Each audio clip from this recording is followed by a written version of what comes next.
अस्सलामु अलैकुम वरहमतुल्लाहि वबरकातुहू।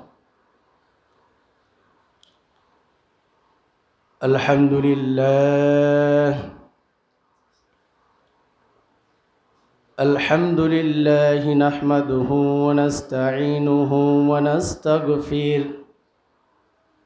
व नऊज़ु बिल्लाहि मिन शुरूरि अनफुसिना मन यहदिहिल्लाहु फला मुदिल्ल लहु व मन युद्लिल्हु फला हादिय लहु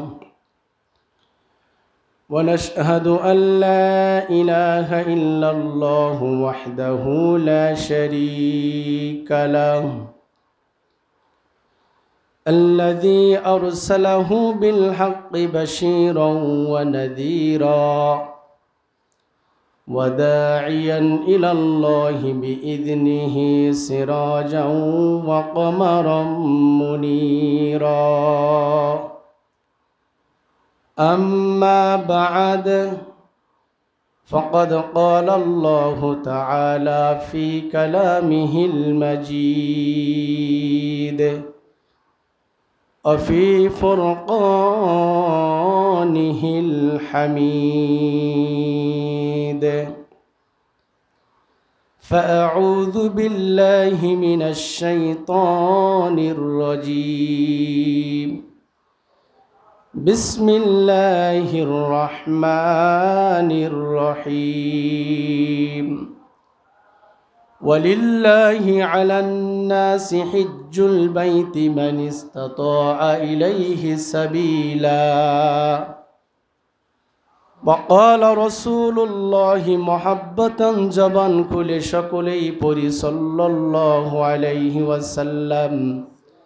मन साम रमदान सुम्मा अतबअहु सित्तम मिन शव्वालिन कान कसियामिद दहरि कुल्लिहि। वक़ाल तआला इन्नल्लाह व मलाइकतहु युसल्लूना अलन नबिय्यि या अय्युहल्लज़ीना आमनू सल्लू अलैहि व सल्लिमू तस्लीमा। सकलेई दरूद शरीफ पढ़ी। अल्लाहुम्मा सल्लि अला मुहम्मदिन व अला आलि मुहम्मद कमा सल्लैता अला इब्राहीम व अला आलि इब्राहीम इन्नका हमीदुम मजीद।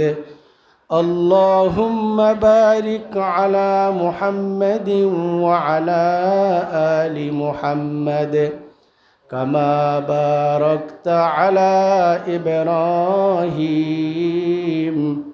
व अला आलि इब्राहीम इन्नका हमीदुम मजीद। महान अल्लाह सुब्हानाहु व तआलार दरबारे असंख्य अगणित शुक्रिया जे महान रब्बुल आलामीन आमादेरके दीर्घ एकटी बत्सर पर पूर्ण एकटी मास महान अल्लाह ताआलार महान हुकुम पवित्र माहे रमजाने सियाम साधना करार माध्यमे 30टी रोजा 30टी ताराबी पूर्ण करार तौफिक दान करेছেন এবং সেই শুকরিয়া তান আজকে পহেলা শাওয়াল 11ই এপ্রিল 2024 पवित्र ईद उल फितरेर दिने 2 राकात ईद उल फितरेर अजीब नामाज पढ़ार लक्ष्ये एत बड़ एलाका थेके आमाके आपनाके जे आल्लाह ताआला मोहब्बत करे भालोबेसे तार घरेर मध्य आगे आगे आसबार बसबार एवं ईदेर नामाजेर पूर्वे गुरुत्वपूर्ण किछु कथा बोलबार शुनबार तौफिक दान करलेन। আমরা মালিকের দরবারে নিয়ামতের শুকরিয়া আদায় করি আলহামদুলিল্লাহ।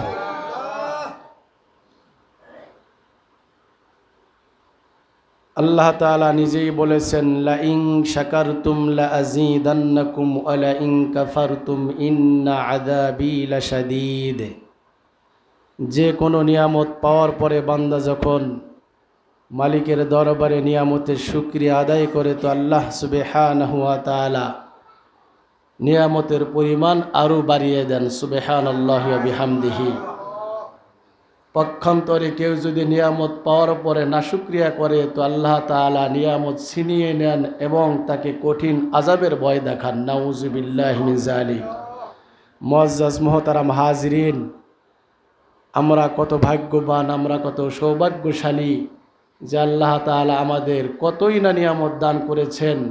দেখেন, গত বছর এই মসজিদে এই সময়ে ঈদের নামাজ হয়েছিল, বহু লোক একসাথে আমরা নামাজ পড়েছিলাম, কিন্তু এক বছরের মধ্যে অনেক আল্লাহর বান্দা বান্দি দুনিয়া ছেড়ে চলে গেছে, আর কোনোদিনও আমাদের সাথে ঈদের নামাজ পড়তে পারবে। আজকে আমরা যারা এখানে আসতে পেরেছি, মহান আল্লাহ তাআলার ফজল ও করমে এরকম কোনো গ্যারান্টি আমাদের কাছে কি আছে যে আগামী বছর পর্যন্ত বেঁচে থাকবো, আবার ঈদুল ফিতরের নামাজ পড়তে পারবো? আছে? নাই। তো মহান আল্লাহ তাআলা ইচ্ছা করলে যতগুলি মানুষ এক বছরে দুনিয়া ছেড়ে চলে গেছে তাদের মধ্যে আমাকে আপনাকেও শামিল করতে পারতেন, ঠিক কিনা কথা বলেন? তো আল্লাহ তাআলার অসংখ্য অগণিত নিয়ামত বান্দাকে দিয়ে রেখেছেন, তার মধ্যে লম্বা হায়াতে জিন্দেগি, সুস্থতা অন্যতম নিয়ামত, ঠিক কিনা কথা বলেন? অনেকেই বেঁচে আছে কিন্তু অসুস্থতার কারণে আজকে ঈদের দিন হসপিটালের বেডের মধ্যে কাতরাচ্ছে, ঠিক কিনা? তা আল্লাহ তাআলা কতই না আমাকে আপনাকে দয়া করেছেন। আমরা তো শুধুমাত্র কেবলমাত্র দুনিয়ার টাকা পয়সা, বাড়ি গাড়ি এগুলাকেই নিয়ামত মনে করি, কিন্তু প্রকৃতপক্ষে নিয়ামত কাকে বলে? নিয়ামত তো লম্বা হায়াতের নাম, নিয়ামত তো সুস্থতার নাম, ঠিক কিনা কথা বলেন? কথায় কথা আসে, কোন এক বড়লোক বাংলাদেশেরই কোটি কোটি টাকার মালিক, কিন্তু তার অন্তিম সময় জীবনের শেষ মুহূর্তে এমন একটা পর্যায়ে চলে এসেছে, হুইল চেয়ার ছাড়া, মানুষের সহযোগিতা ছাড়া চলাফেরা আর করতে পারেন না, বিছনায় শুয়ে থাকেন। কোথাও যাওয়া লাগলে ওই গাড়িতে করে, হুইল চেয়ারে করে অন্য মানুষের ঠেইলা ধাক্কায় তাকে নিয়ে যায়। তো তার এই কঠিন সময়ে আত্মীয় স্বজন আপনজন তাকে জিজ্ঞাসা করলো, আব্বা আপনার মনে কি চায়, আপনার মনে কি খাইতে চায়, কি পড়তে চায়, আমাদেরকে বলেন, আপনার তো টাকা পয়সার কোনো কিছু অভাব নাই, ইনশাল্লাহ আপনি যাই বলবেন আমরা সেটা ম্যানেজ করার চেষ্টা করবো ইনশাল্লাহ। তখন ওই ভদ্রলোক, শত শত কোটি টাকার মালিক, সে দুই ফোঁটা চোখের পানি ছাইরে দিয়ে এভাবে বলতেছেন, তোমরা বলতেছো আমার মনে কি চায়, তো তোমরা সেটার ব্যবস্থা করবা, আমার মনে যেটা চায় তোমরা কশ্মিন কালেও সেটার ব্যবস্থা করতে পারবা না। সন্তানেরা মনে করছে কি আর বলবে বাবায়, হয়তো 2 টুকরা হরিণের গোশত খাইতে চাবে, তো 1 কেজি গোশতের দাম আর কয় হাজার টাকাই হবে। কথা বলেন, টাকা হইলে বাংলাদেশে হরিণের গোশত পাওয়া যায় কি যায় না? আমি একটা এক্সাম্পল দিতেছি। সন্তানেরা মনে করতেছে যে বাবাই যত টাকার কথাই বলুক, যে জিনিসের কথাই বলুক, যত টাকা লাগুক আমরা সেটার ব্যবস্থা করে দেব, কোনো সমস্যা নাই। পিরাপিরি করতেছে, আব্বা আপনি বলেন কি চান, আপনি আপনার মনে কি চায়, আমরা টাকা পয়সার যেহেতু অভাব নাই, আমাদের সাধ্য মোতাবেক দেশে থাক বিদেশে থাক সে জিনিসের ব্যবস্থা আমরা করবই করবো ইনশাল্লাহ। তখন ভদ্রলোক ধনী মানুষটা চোখের পানি ছেড়ে দিয়ে বলতেছে, না বাবা তোমরা পারবা না, পিরাপিরি কইরা কোনো লাভ নাই, কারণ আমার মনে যেটা চায় এটা আমি বলতেই তো ইতস্ত বোধ করতেছি। না আব্বা আপনি বলেন। আপনজন হয়তো মনে করেছিল পার্থিব দুনিয়াবি কোনো শখের খাওয়ার জিনিস বলবে, পড়ার জিনিস বলবে। তখন ভদ্রলোক বলতেছে, তোমরা যেহেতু নাসর বান্দা তাহলে শোনো আমার মনে কি চায়। আমার মনে তো চায়, আজ বিগত কতটা দিন আমি সোজা হয়ে দাঁড়াইতে পারি না, আমি ঠিক মতো 8 ঘন্টা ঘুমাইতে পারি না, ঠিক মতো খাবার খাইতে পারি না। আমার স্থাবর অস্থাবর সমস্ত সম্পদের বিনিময়ে তোমরা যদি পারো আমি সুস্থতা অবস্থায় সুস্থ হালাতে যেইভাবে চলাফেরা করতাম, যেইভাবে খানাপিনা করতাম, যেইভাবে ঘুমাইতাম, আমি সমস্ত সম্পদ দিতে রাজি, পারলে আমাকে ওরকম একটা সুস্থ জীবনের একটা দিন রাত আমাকে আইনে উপহার দাও। মুআজ্জাজ মুহতারাম হাজিরিন, সমস্ত আপনজন স্যালেন্ডার হয়ে গেল। বলেন তো আল্লাহ তাআলা সুস্থ না করলে কোনো মানুষ পারবে? টাকা পয়সা দিয়ে কাজ হবে? হবে না। তো মুআজ্জাজ মুহতারাম হাজিরিন, সময় তো শেষ, আমরা আসতে দেরি করতেছি। তো ঈদের জামাত, আজকে ঈদ উল ফিতর, আগে আমরা একটু ক্লিয়ার করি। আমরা তো চাই আমাদের এলাকার সবাই আমাদের সাথে জামাতে নামাজ পড়ে, কি বলেন আপনারা? আমাদের আজকে কোরবানি নাই, ঈদের পরে তেমন কোনো কাজ নাই, কি বলেন আপনারা? মুসলমানের প্রত্যেকটা কাজকর্ম হলো ইবাদত কেন্দ্রিক, কি বলেন? এখানে যতক্ষণ বসে থাকবেন কোরআন এবং হাদিসের কথা হতে থাকবে, আমি আপনি যতক্ষণ বসে থাকবো লাভ হবে না ক্ষতি হবে? কথা বলেন। এখান থেকে চলে যাব, যাওয়ার পরেই কিন্তু শয়তান ছাড়া পেয়ে গেছে, ঠিক কিনা কথা বলেন? এর আলামত, এটা বাস্তব। রাসূল করিম সাল্লাল্লাহু আলাইহি সাল্লাম যে হাদিস বলেছেন, বিভিন্ন বর্ণনা এসেছে যে পবিত্র মাহে রমজান শুরু হয়ে গেলে শয়তানকে শিকল লাগায় আল্লাহ তাআলা কি করেন? বন্ধ করে রাখেন। গতকাল রমজান চলে গেছে, বিভিন্ন ঢোলের বাড়ির আওয়াজ কানে আসছে কি আসে নাই? এই এক মাসে ছিল? কথা বলেন। এর দ্বারাই প্রমাণ হয় আসলেই আল্লাহর নবীর হাদিস সত্য। রমজান বিদায় নিয়ে চলে গেছে, শয়তানও ছাড়া পেয়ে গেছে, আর যেটার ঘাড়ের উপরে রমজানের আগে শয়তান সোয়ার হয়েছিল ওইটাকে যা আবার ঘাড়ের উপরে সোয়ার হয়েছে, ঠিক কিনা কথা বলেন? মুমিন মুত্তাকি এক মাস সিয়াম সাধনা করছে, তাকে কিন্তু শয়তান অত তাড়াতাড়ি ধোঁকা দিতে পারবে না, ঠিক কিনা কথা বলেন? তো মুআজ্জাজ মুহতারাম হাজিরিন, আমরা চাই আমাদের এলাকার সবাই একই সাথে একই জামাতে আমরা ঈদের নামাজ পড়ি। কারণ বশত একটু লেট হইলে আমরা কেউ মনক্ষুণ্ণ হব না ইনশাআল্লাহ। কারণ বিশ্বনবী সাল্লাল্লাহু আলাইহি সাল্লাম বলেছেন, মাজলিসু ফিকহিন খায়রুম মিন ইবাদাতি সিত্তিনা সানা, যেখানে কোরআন এবং হাদিসের আলোচনা হয়, এই যে দ্বীনি ইলমের একটা চর্চা হচ্ছে, দামি কিছু কথা আমরা বলতেছি শুনতেছি, এই মজলিসটার কত দাম? বিশ্বনবী সরকার দু আলম জনাবে মুহাম্মদুর রাসূল সাল্লাল্লাহু আলাইহি সাল্লাম বলেছেন যে 1 বছর 2 বছর নয়, 60 বছর দাঁড়িয়ে দাঁড়িয়ে তাহাজ্জুদ পড়লে যে সব আল্লাহ তাআলা দান করতেন, অল্প সময় কোরআন হাদিসের আলোচনা যে মজলিসে হয়, সে মজলিসে বসার কারণে, বলার কারণে, শোনার কারণে 60 বছরের নফল ইবাদত বন্দেগীর সওয়াব আল্লাহ তাআলা আমলনামায় দিয়ে দিবেন। সুবহানাল্লাহ। তাহলে আমি মনে করি আমরা যতক্ষণ বসে থাকবো, আলোচনা করতে থাকবো, শুনতে থাকবো, আমাদের লাভ না ক্ষতি? লাভ। এজন্য আমরা বিরক্ত হব না ইনশাআল্লাহ। আপনাদের সাথে এই পরামর্শ কর্মী আমরা 7টায় টাইম দিয়েছি, কিন্তু অনেকের জন্য একটু কষ্টকর হয়ে গেছে, বেশি সকাল সকাল হয়ে গেছে। তা আমারও খেয়াল ছিল যথাসময় যদি আমরা উপস্থিত হইতাম, নামাজ এতক্ষণ দাঁড়ায় যাইতাম। তো ঠিক আছে, 2-4 মিনিট আমরা কথা বলি, শুনি, কি বলেন?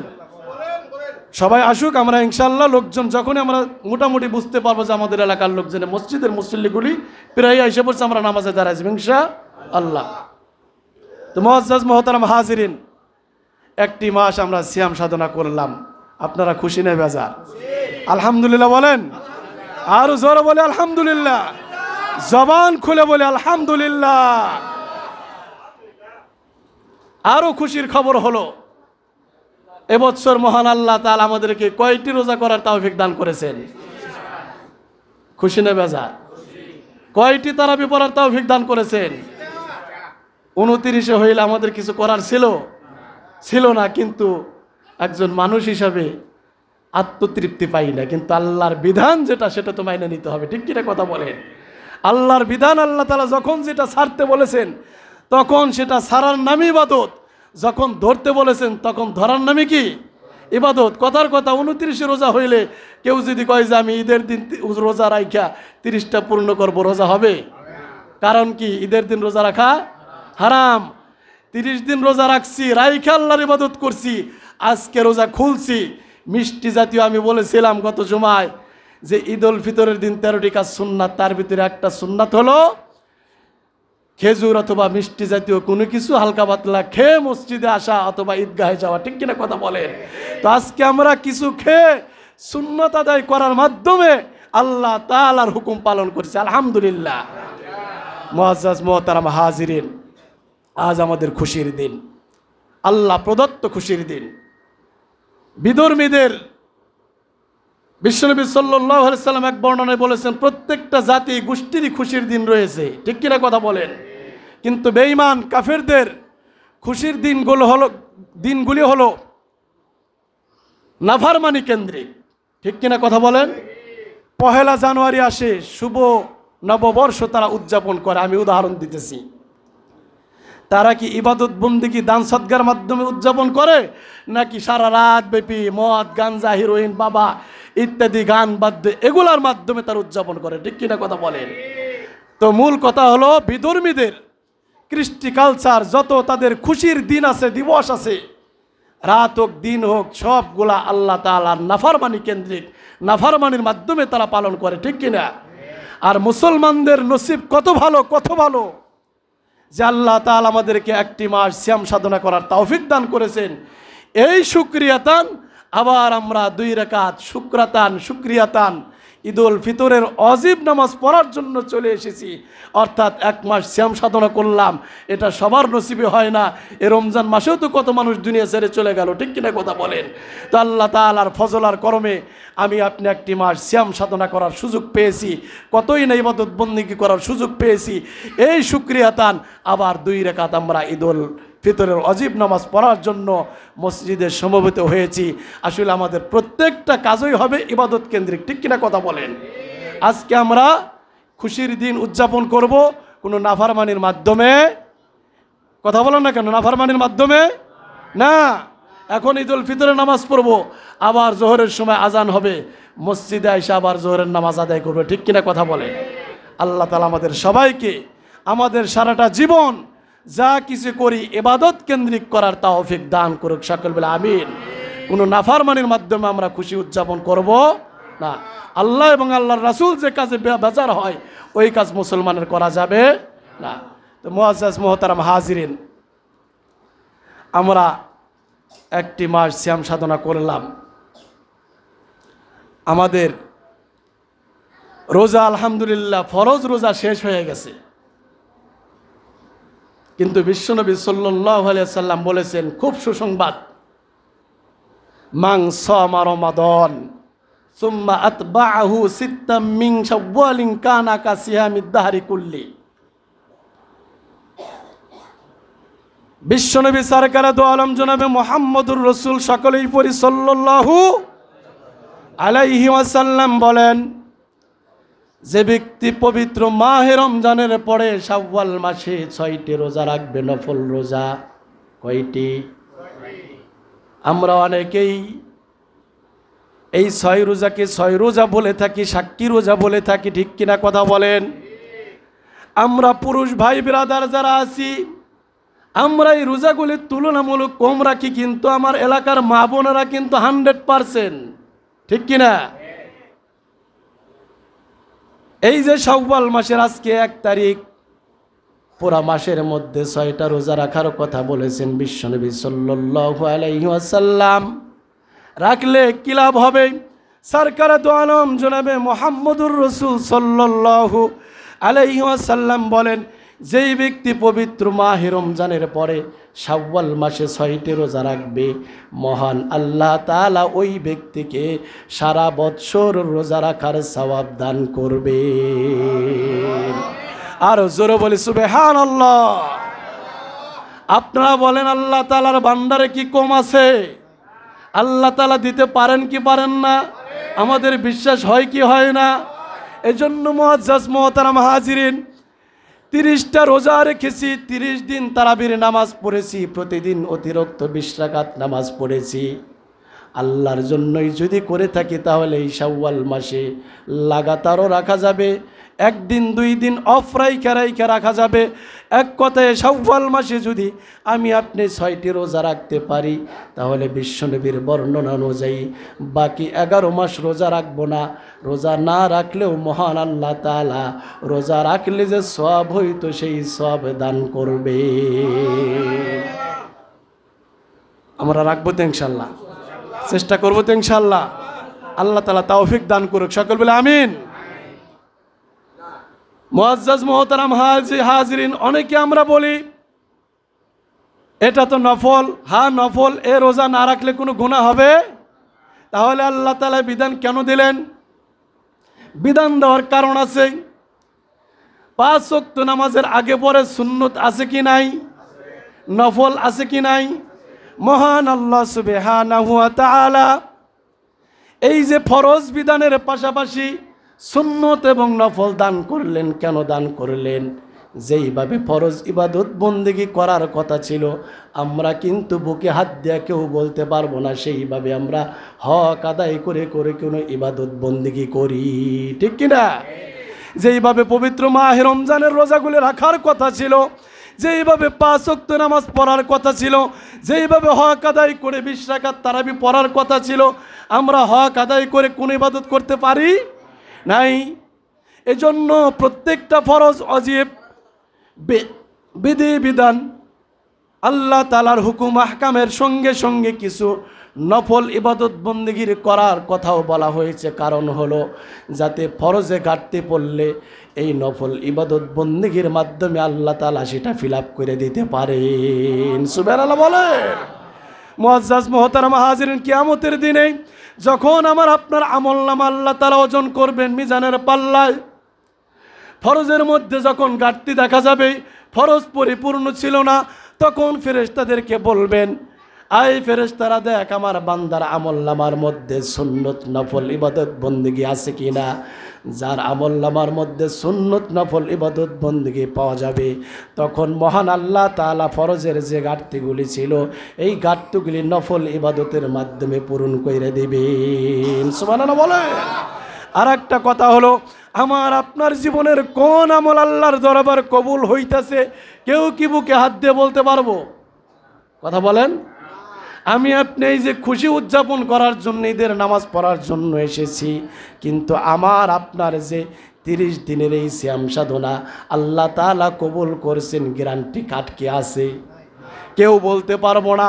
এরকম একটা ঘটনা ঘটেছিল আমিরুল মুমিনিন হযরত ওমর ফারুক রাদিয়াল্লাহু তাআলা আনহুর জামানায়। ঈদের দিন সকালবেলা সমস্ত সাহাবীরা ঈদের ময়দানে ঈদগাহে সমবেত হয়েছে ঈদের নামাজ পড়ার জন্য। আমিরুল মুমিনিন হযরত ওমর ফারুক রাদিয়াল্লাহু তাআলা আনহু খুতবা প্রদান করবেন, ঈদের নামাজ পড়াবেন, কিন্তু ওমর ফারুক রাদিয়াল্লাহু তাআলা আনহু ঈদের ময়দানে নাই। সাহাবীরা সবাই অপেক্ষমান, কই ওমর ফারুক কই, আমাদের আমিরুল মুমিনিন কোথায়? নাই নাই, ময়দানে সে নাই। কোথায়? খুঁজতে খুঁজতে তার বাসার মধ্যে চলে গেলেন। অন্য সাহাবীরা বাসার মধ্যে যা দেখেন ঘরের মধ্যে দরজার খিল লাগায়া ওমর ফারুক রাদিয়াল্লাহু তাআলা আনহু হাউমাউ করে চিৎকার করে কাঁদতেছেন। সুবহানাল্লাহ বলেন। বলেন তো ঈদের দিন কিসের দিন? সবাই বললে খুশি হব। খুশির দিন। অন্য সব সাহাবীরা ঈদের আনন্দ করার জন্য ঈদের নামাজ পড়ার জন্য ময়দানে সমবেত হয়েছেন, অথচ ইমাম সাহেব আমিরুল মুমিনিন হযরত ওমর ফারুক রাদিয়াল্লাহু তাআলা আনহু যিনি খুতবা দিবেন, যিনি বয়ান করবেন, যিনি নামাজ পড়াবেন সে উপস্থিত নাই। তাহলে কারো মনে শান্তি আছে? আজকে আপনাদের মসজিদে যদি আমি হুজুর এই মুহূর্তে না থাকতাম, কারো মেজাজ ঠিক থাকতো? কথা বলেন। আমিরুল মুমিনিন নাই, ঘরের মধ্যে দরজার খিল লাগায়া হাউমাউ করে কাঁদতেছেন। সাহাবীরা দরজার মধ্যে নক করলেন, আমিরুল মুমিনিন কি হইল হঠাৎ করে আপনার কি শরীর খারাপ নাকি বিশেষ কোনো সমস্যা? আজকে ঈদের দিন, আনন্দের দিন, আল্লাহ প্রদত্ত আনন্দ করব আমরা সবাই মাঠের মধ্যে ময়দানে একত্রিত হয়েছি ঈদের নামাজ পড়ার জন্য। নির্দিষ্ট টাইমেরও সময় তেমন বাকি নাই, অথচ আপনি ঘরের মধ্যে দরজা লাগাইয়া হাউমাউ করে কান্নাকাটি করতেছেন। কি সমস্যা আমাদেরকে বলেন দেখি, আমরা সমাধান করতে পারি কিনা। আমিরুল মুমিনিন হযরতে ওমর ফারুক রাদিয়াল্লাহু তাআলা আনহু বলতেছেন, এই সাহাবীরা কিসের আনন্দ আমার, কিসের খুশি আমার? আমি যে একটি মাস সিয়াম সাধনা করলাম, তারাবির নামাজ পড়লাম, আমি ওমরের নিকটে এরকম কোনো সুসংবাদ এখনো পাই নাই যে আল্লাহর দরবারে আমার ইবাদতগুলি কবুল হয়েছে। এই ব্যথায় আমি কান্নাকাটি করতেছি। আর জোরে বলি সুবহানাল্লাহ। কেমন মানুষ তারা ছিলেন! আমরা ইবাদত করি, কবুল হইল কিনা আমাদের কোনো কি নাই, চিন্তা ফিকির নাই, আর করছি তো করছি, ঠিক কিনা কথা বলেন। অথচ আশারায়ে মুবাশশারা যাদেরকে আল্লাহ তাআলা বলেছেন, আল্লাহর রাসূল বলেছেন দুনিয়ার মধ্যে জীবিত অবস্থায় জান্নাতের সনদ প্রাপ্ত হয়েছেন, জান্নাতের সার্টিফিকেট পাইছেন, আল্লাহ তাআলা তাদের উপরে খুশি হয়ে গেছেন, তারাও আল্লাহর প্রতি খুশি হয়েছেন, আল্লাহ তাআলাও তাদের প্রতি খুশি হয়ে গেছেন। এমন ব্যক্তি বলতেছেন আমার কাছে আমার রোজা কবুল হয়েছে কিনা, আমার সিয়াম সাধনা কবুল হয়েছে কিনা, যেহেতু আমার কাছে এখনো কোনো সুসংবাদ পৌঁছে নাই, এই ব্যথায় ব্যতীত হয়ে আমি ঘরের মধ্যে দরজা লাগায় কান্নাকাটি করতেছি। মুআজ্জাজ মুহতারাম হাজিরিন, এখান থেকে আমাদের শিক্ষা নিতে হবে।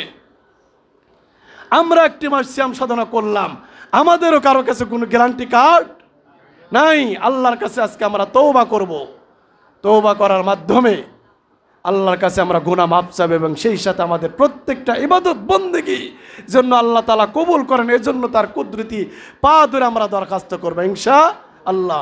বিশ্বনবী সাল্লাল্লাহু আলাইহি ওয়াসাল্লাম বলেছেন, যে ব্যক্তি তওবা করলো খাঁটি দিলে আর সামনে কোনো গুনাহ করব। তওবা করার শর্ত আছে, আমি ইতিপূর্বেও বলেছি, আজকে বলি নাই, যাই হোক, তো দোয়ার সময় আমরা শর্তগুলি বলবো ইনশাআল্লাহ। শর্ত মোতাবেক যে ব্যক্তি তওবা করবে, বিশ্বনবী সরকারে দু আলম জনাবে মুহাম্মদুর রাসূল সাল্লাল্লাহু আলাইহি ওয়াসাল্লাম বলেছেন যে তওবাকারীর অবস্থা এমন যে সে যেন কোনো গুনাহই করে নাই। সুবহানাল্লাহ বলেন। অর্থাৎ সারা জীবন যত গুনাহ করছে যদি খাঁটি দিলে তওবা করতে পারে তো আল্লাহ তাআলা তার জিন্দেগীর সমস্ত গুনাহ খাতা মাফ করে দিবেন। আজকে বিশেষ দিন, ঈদের দিন আমরা তওবা করব ইনশাআল্লাহ। আপনারা কি বিরক্ত হইতেছেন নাকি? দুই চারটা কথা বলবো তওবা নিয়ে, বলবো নাকি সমস্যা কোনো? আমরা অনেক সময় হয়তো কারণবশত আমাদের একটু পাপ হয়ে যায়, অন্যায় হয়ে যায়, হীন মন্যতে আমরা ভুগি, হায় রে এত বড় পাপ করছে, আল্লাহকে আমাকে মাফ করবেন, হয় কি হয় না এরকম।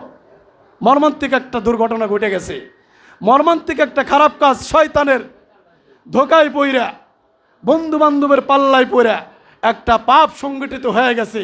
আমরা হীন মন্যতায় ভুগি এবং আমরা মনে মনে এরকম ভাবি যে এমন পাপ করছি, এই পাপকে আল্লাহ তাআলা ক্ষমা করবেন, এরকম হয় কি হয় না? অনেক সময় এক বর্ণনা এসেছে, আল্লাহ তাআলার প্রতি বান্দাবান্দির বিশ্বাস যেরকম আল্লাহ তাআলা তার সঙ্গে ব্যবহার তেমনি করবেন। যদি কোনো বান্দাবান্দি মনে করে আমার জীবনে যত পাপ হোক, আল্লাহ তাআলা বলেছেন লা তাকনাতু মির রাহমাতিল্লাহ, আয় বান্দা তার গুনার পরিমাণ যদি সমুদ্রের ফেনার চাইতেও বেশি হয়ে যায়, মরুর বালু রাশির চাইতেও যদি বেশি হয়ে যায়, আকাশের তারকা মণ্ডলীর চাইতেও যদি তার গুনার পরিমাণ বেশি হয়ে যায়, লা তাকনাতু মির রাহমাতিল্লাহ, তথাপিও তোর গুনার দিকে তাকাইয়া আমার রহমত থেকে নৈরাশ হয়ে যাস না, কারণ তোর গুনার পরিমাণ যতই বেশি হোক তার চাইতে হাজারো লক্ষ কোটি গুণ আমার রহমত বেশি। ঠিক কিনা কথা বলেন? আল্লাহ তাআলার রহমত থেকে নিরাশ হতে আল্লাহ তাআলা নিজেই নিষেধ করেছেন। এজন্য বান্দার নিরাশ হওয়া যাবে না। হ্যাঁ, এই পাপ করে ফেলেছি, এই গুনাহ করে ফেলেছি, আমার কি হালাত হবে, আমার কি অবস্থা হবে, হায় হুতাশ করা যাবে, কারণ আমার আপনার গুনার চাইতে আল্লাহর দয়া কোনো অংশে কম না বেশি? কথা বলেন, কম না বেশি? এমন এক ঘটনা ঘটে গেল রাসূল করিম সাল্লাল্লাহু আলাইহি ওয়াসাল্লামের জমানায়, যে ওমরে ফারুক রাদিয়াল্লাহু তাআলা আনহুর কথা বলতেছিলাম। এই ওমরে ফারুক রাদিয়াল্লাহু তাআলা আনহু কান্না করতে করতে, অঝরে কানতে কানতে, আহমাও করে কানতে কানতে বিশ্বনবী সরকারে দু আলম জনাবে মুহাম্মদুর রাসূল সকলেই পড়ি সাল্লাল্লাহু আলাইহি ওয়াসাল্লামের দরবারে উপস্থিত। আল্লাহর রাসূল সাল্লাল্লাহু আলাইহি ওয়াসাল্লাম ডাক দিয়ে বলেন, ওমর এভাবে কেন কান্নাকাটি করতেছো, কান্দার কারণ কি? ওমর ফারুক রাদিয়াল্লাহু তাআলা আনহু বলেন, ওগো আল্লাহর রাসূল, আমার জন্য আজকে আমি কাঁদতেছি না, দরজায় দাঁড়ানো এক যুবকের কারণে আজকে আমি হাউমাউ করে কান্নাকাটি করতেছি। যুবকের কান্দা দেখে আমি ক্রন্দন করতেছি, কারণ এমন অজরে কান্নাকাটি যুবক করতেছে। কেন করতেছে? আমি যেন আপনার দরবারে আমি যুবককে নিয়ে এসেছি, কেন কান্নাকাটি করতেছে আমি জানি না। যুবকের কান্দার দৃশ্য দেখে আমার কলিজায় মানতেছে না, আমি কান্নাকাটি করতেছি। বিশ্বনবী সাল্লাল্লাহু আলাইহি ওয়াসাল্লাম তখন ওমর ফারুক রাদিয়াল্লাহু তাআলা আনহুকে বলতেছেন, ওমর যুবককে ভিতরে নিয়ে আসো। আল্লাহর রাসূল সাল্লাল্লাহু আলাইহি সাল্লামের নিকটে যুবককে নিয়ে যাওয়া হলো। আল্লাহর রাসূল সাল্লাল্লাহু আলাইহি সাল্লাম যুবককে ডাক দিয়ে বললেন, যুবক রে, এত কান্নাকাটি কেন করতেছো? কান্দারও তো একটা সাইজ আছে, বেসাইজ কান্দা। তোমার কান্দা দেখে তো যে কোনো মানুষ দেখলেই কান্নাকাটি করবে, হয় কেমন হয় না? কথা বলেন। আমাদের গ্রামের মধ্যে কোনো মানুষ মারা গেলে অনেক সময় কোনো আপনজন এমনভাবে কান্নাকাটি করে, আমি আপনি সেই দৃশ্য দেখলে আমাদের চোখের মধ্যেও পানি চলে আসে, ঠিক কিনা? কথা বলেন। আল্লাহর রাসূল সাল্লাল্লাহু আলাইহি ওয়াসাল্লাম বলতেছেন, যুবক, কোন ব্যথায় তোমাকে কান্দাইতেছে আমাকে খুলে বলো। কয়, ওগো আল্লাহর রাসূল, আমার জীবনে এমন একটা দুর্ঘটনা ঘটে গেছে, এমন একটা পাপ সংগঠিত হয়ে গেছে, সেই পাপের কথা মনে পড়ার সঙ্গে সঙ্গে আর আমি স্থির থাকতে পারতেছি না। আল্লাহ রাসূল সাল্লাল্লাহু আলাইহি সাল্লাম ডাক দেয়া বলেন, যুবক রে, এমন কি পাপ করেছো? তুমি কি আল্লাহর সঙ্গে শিরিক করেছো? না, আমি আল্লাহর সঙ্গে শিরিক করি নাই। তাহলে তুমি কি করেছো? তুমি কি এরকমভাবে চুরি করেছো? তুমি কি এভাবে কুফরি করেছো? ইত্যাদি ইত্যাদি আল্লাহ রাসূল সাল্লাল্লাহু আলাইহি সাল্লাম একের বড় বড় পাপের নাম ধরে বললেন, তুমি কি পাপ করেছো? যুবক বলতেছে, না, এগুলো আমি কিছুই করি নাই। তো কি করেছো আমাকে খুলে বলো। তুমি খুলে না বললে তো আমি কিভাবে সেটার সমাধান দেব? তখন যুবক বলতেছে, ওগো আল্লাহর রাসূল, বলতেও তো কষ্ট হচ্ছে, কেমনে আমি বলবো? আমি 7 বছর যাবত কাফন চুরি করি। নাউজুবিল্লাহ, চিল্লায় বলেন মুসলমান। কি চুরি করি? ভালো কাজ না খারাপ কাজ? এটা আমার পেশা। 7টি বছর চলে কাফন চুরি করে আমি জীবিকা নির্বাহ করি। এই তো কয়েকদিন আগের ঘটনা। মদিনার এক আনসারী সাহাবী, তার এক যুবতী অবিবাহিত মেয়ে, সুন্দরী রূপসী যাকে বলা হয়েছে মদিনার হুর, এত সুন্দরী এক যুবতী মেয়ে দুনিয়ার থেকে চলে গেছে। আমার পেশা মোতাবেক আমি তার কাফনের কাপড় চুরি করার জন্য কবরে চলে গেছি। নাউজুবিল্লাহ। রাতের অন্ধকারে গভীর রজনীতে আমি কবরস্থানে চলে গেছি।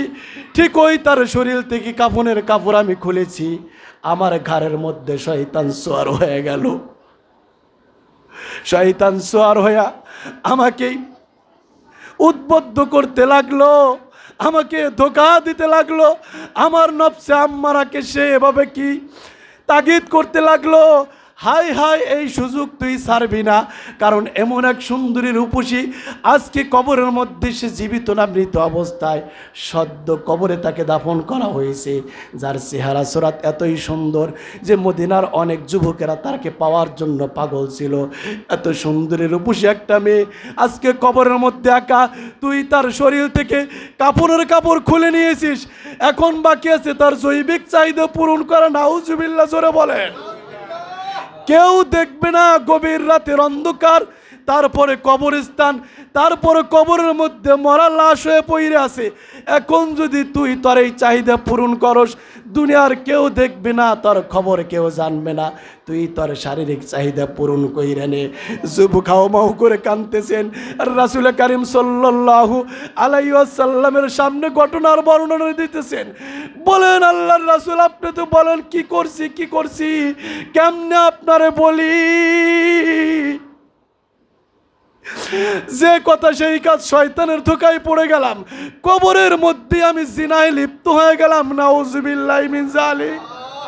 জিনা ব্যভিচার কমপ্লিট কইরা যুবতীর শরীরের কাফনের কাপড় এনে আমি যখন আমার বাসার দিকে রওনা হলাম, কবর থেকে কিছু দূর আসার পরে ওই যুবতী মেয়েটা কবরের মধ্যে দাঁড়ায় গেছে। সুবহানাল্লাহ বলেন। কবরের মধ্যে দাঁড়ায় বলতেছি, কি করলি? এর মদিনার যুবক, তোর হৃদয় এতই পাথর হয়ে গেছে, তুই কি সীমারের চাইতেও খারাপ হয়ে গেলি? তুই আমারে কি করলি? সমস্ত মৃতদের জামাতে, সমস্ত মৃত্যুবাসীদের জামাতের মধ্যে আমারে 1 নম্বরে নাপাক কইরা দিলি। নাউজুবিল্লাহ বলেন। আমার শরীর থেকে কাপড় খুলিয়া আমার উলঙ্গ কইরা দিলি। কি করলে যুবক? আল্লাহ তোরে ধ্বংস কইরা দেখ। নাউজুবিল্লাহ বলেন। ও আল্লাহর রাসূল, যুবতী মেয়েটা কবরের মধ্যে দাঁড়ায়া জীবিত মানুষের মতো যখন এই কথাগুলি বলতেছিল, সেদিন থেকে সেই মুহূর্ত থেকে একটা সেকেন্ডের জন্য আমি নিজেকে স্থির রাখতে পারতেছি না।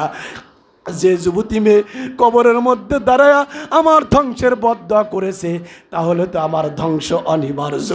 আল্লাহর রাসূল, আমি কি করব বুঝে উঠতে পারতেছি না, আপনার দরবারে এসেছি, দেখুন তো আমাকে কিছু করা যায় কিনা।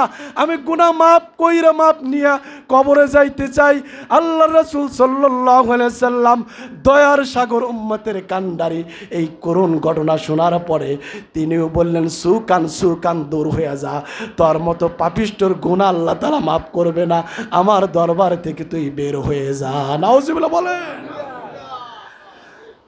মুআজ্জাজ মুহতারাম হাজিরিন, বিশ্বনবী দয়ার সাগর রাহমাতুল লিল আলামিনের দরবার থেকে বিতাড়িত হইয়া যুবক পেরেশানি বাড়ছে না কমছে? লোকালয় ছেড়ে জনমানবহীন একটা এলাকায় ভিন্ন একটা জঙ্গলার মধ্যে চলে গেলেন। যুবক যায় তওবা ইস্তেগফার করতে থাকলেন।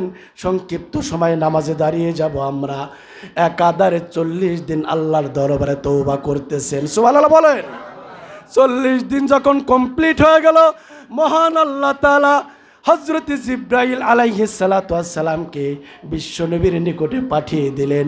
বিশ্বনবী সাল্লাল্লাহু আলাইহি সাল্লামের নিকটে হযরত জিবরাইল আলাইহিস সালাতু ওয়াস সালাম আয়েশা বলতেছেন, ও গো আল্লাহর রাসূল, 40 দিন পূর্বে যেই যুবক আপনার নিকটে এসেছিল, তার জীবনের কঠিন একটা ঘটনা বর্ণনা করার জন্য আপনার দরবার থেকে তাকে তাড়িয়ে দিয়েছেন। আল্লাহ তাআলার রহমতের দুয়ারে, আল্লাহ তাআলার রহমতের দরিয়ায় যুবকের 40 দিন 40 রাতের তওবা ইস্তেগফারের এতটাই প্রভাব ছিল যে আল্লাহ তাআলা যুবকের এই পাপ মোচন করিয়া, তার জীবনের সমস্ত গুনাহখাতা মাফ করিয়া, তার তওবা কবুল কইরা সমস্ত গুনাহখাতা মাফ করে দিয়েছেন এবং আমাকে পাঠিয়েছেন আপনি যেন এই সুসংবাদ যুবককে দিয়া দেন। আর জোরে বলে সুবহানাল্লাহ। অতঃপর বিশ্বনবী সাল্লাল্লাহু আলাইহি সাল্লাম সাহাবীদেরকে দিয়া যুবককে সুসংবাদ শোনায় দিলেন যে আল্লাহ তাআলা কত ফজল আর করম, তোমার মতো পাপীকেও তোমার তওবার কারণে আল্লাহ তাআলা মাফ কইরা নিষ্পাপ বানায় দিয়েছেন। মুআজ্জাজ মুহতারাম হাজিরিন, এখানে আমরা যারা উপস্থিত আছি, কেউ কি বলতে পারবো এরকম কোনো পাপ আমার দ্বারা হয়েছে? হয়তো আমার দ্বারা 2টা রোজা কাজা হয়ে গেছে, 2টা তারাবি আমি পড়তে পারি নাই, 5 ওয়াক্ত নামাজ আমার কোনো সময় কাজা হয়েছে, ঠিক কিনা কথা বলেন? আমার আপনার সাধ্য মোতাবেক আমরা ফরজ ইবাদত বন্দেগী যেগুলো আছে, যেগুলো আমার আপনার জীবনে কাজা হয়েছে, কাজা আদায় করার চেষ্টা করব। আর যে ইবাদত বন্দেগীর কাজা নাই, আমরা আজকে ঈদের নামাজের পরে আল্লাহর দরবারে খাঁটি দিলে খাঁটি মনে তাওবা ইস্তেগফার করব। আল্লাহ চাহে তো আল্লাহ তাআলা মাহে রমজানের ওসিলায়, আজকে ঈদ উল ফিতরের ওসিলায় আমার আপনার জিন্দেগির সব গুনাহখাতা মাফ করে দিবে। আর সময় নেব না, আলহামদুলিল্লাহ আমাদের লোকজন এসে গেছে, আমরা এখন নামাজ পড়া ভালো, কি বলেন আপনারা? তো আপনারা বসাই থাকেন, যেহেতু ঈদের নামাজ 1 বছর পরে পরে আসে, আমি সংক্ষেপে শুধু নামাজের নিয়মটা বলবো। আমরা এখন 1 নম্বরে দাঁড়িয়ে কাতার সোজা করব। কাতার সোজা করার পরে আমরা এভাবে নিয়ত করব, ঈদ উল ফিতরের 2 রাকাত ওয়াজিব নামাজ 6 তাকবীরের সহিত এই ইমামের পিছনে আদায় করিতেছি, আল্লাহু আকবার। মনে মনে এতটুকু কথা খেয়াল করলেই নিয়ত হয়ে যাবে ইনশাল্লাহ। আমাদের ফরজ নিয়ত আদায় হয়ে গেছে। আচ্ছা বলেন, এই মুহূর্তে আমরা কি জন্য আসছি মসজিদে? ঈদের নামাজ পড়ার জন্যই তো। ফরজ নিয়ত আমাদের আদায় হয়ে গেছে, মনে মনে একটু খেয়াল করলেই হবে, মুখে কোনো কিছু উচ্চারণ করা লাগবে না। তারপরে আমরা হাত বাঁধলাম, ইমাম সাহেবও আল্লাহু আকবার বলে তাকবীরে তাহরিমে পড়ে হাত বাঁধলেন, আমরাও বাঁধলাম। বাঁধার পরে সানা পড়বো আমরা সবাই, ইমাম সাহেবও পড়বেন, আমরাও কি করব? সানা পড়বো, নামাজের মধ্যে যেটা পড়ি সুবহানা আল্লাহুম্মা। সানা পড়ার পরে আমরা অতিরিক্ত 3টা তাকবীর দেব, অতিরিক্ত 3টা তাকবীর দেব। 1 নাম্বার 2 নাম্বার তাকবীরে হাত কান পর্যন্ত উঠায় ছেড়ে দেব। 3 নাম্বার তাকবীর যখন দেব তখন হাত কান পর্যন্ত উঠায় আর ছাড়বো না, হাত বেঁধে ফেলবো। বেঁধে ফেলার পরে ইমাম সাহেব আউযুবিল্লাহ বিসমিল্লাহ সূরা কিরাত সব কমপ্লিট করবেন, আমরা শুধু শুনবো। তারপরে রুকু সেজদা অন্যান্য নামাজের মতোই রুকু সেজদা হয়ে যাবে, 1 রাকাত কমপ্লিট হয়ে যাবে। 2য় রাকাতের জন্য ইমাম সাহেব দাঁড়াবেন, আগে সূরা কিরাত কমপ্লিট হবে। কমপ্লিট করার পরে রুকুতে যাওয়ার আগে অতিরিক্ত 3টা তাকবীর হবে। এই 3টা তাকবীর, এই যে 6 তাকবীর বলি আমরা, তো এই 6টা তাকবীর দেওয়াই ওয়াজিব। তো আমরা রুকুতে যাওয়ার আগে 3টা তাকবীর দেবো, 3ও তাকবীরে হাত ছেড়ে দেবো। 3ও তাকবীরে কি করব? হাত ছেড়ে দেব। রুকুতে যাওয়ার সময় 4র্থ তাকবীর ইমাম সাহেব দেবেন, আমরাও 4র্থ তাকবীর দিয়ে রুকুতে যাব। বাকি নামাজ কমপ্লিট হয়ে যাবে, তারপরে খুতবা হবে। এবং যে আলোচনা আজকে আমি করলাম, আমরা সকলেই খাটিয়ে দিলে তাওবা ইস্তেগফার করে আল্লাহর দরবারে কান্নাকাটি করে আমরা মসজিদ থেকে ঈদের নামাজের বিদায় নেব ইনশাআল্লাহ। দাঁড়িয়ে কাতার সোজা করে।